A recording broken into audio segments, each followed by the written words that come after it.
एक छोटा सा गांव, सब्ज खेतों के दरमियान बनी एक खूबसूरत मस्जिद। सुबह का वक्त, हल्की धुंध छाई हुई, फजा में अजान की मिठास गूंज रही है। गांव के नेक इमाम साहब मौलाना अब्दुर्रहमान फज्र से पहले मस्जिद आते हैं। वो सफ़ें दरस्त करते, कुरान की तलावत करते और अजान देते हैं। उनकी आवाज में रूह को छू लेने वाली नरमी होती है।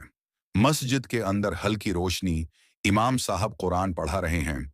उनके अर्दगर्द छोटे बच्चे अदब से बैठे हैं, कुछ तख्ती पर लिख रहे हैं, कुछ सुन रहे हैं। वो बच्चों को कुरान मजीद पढ़ाते हैं और उनके दिलों में ईमान और अखलाक की रोशनी भरते हैं। मस्जिद के बाहर गांव के लोग जमा हैं, इमाम साहब बैठे हैं और बड़ों को दीन व अखलाक की बातें समझा रहे हैं। पस मंजर में खजूर के दरख्त और छोटी झोंपड़ियां हैं। वो लोगों को नसीहत करते हैं कि दूसरों के लिए आसानियां पैदा करो, क्योंकि यही इस्लाम की असल रूह है।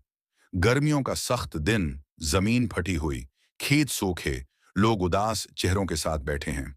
आसमान पर बादल गायब हैं। गांव में कहत पड़ गया, बारिशें नहीं हो रहीं। लोग भूख और प्यास से परेशान हैं। मस्जिद के अंदर इमाम साहब खड़े हैं, हाथ उठाए हुए, आंखों में आंसू। लोग उनके पीछे जमा हैं। इमाम साहब सबको दुआ के लिए उकठा करते हैं और कहते हैं, आओ हम सब अल्लाह से मुआफ़ी मांगें और बारिश के लिए दुआ करें।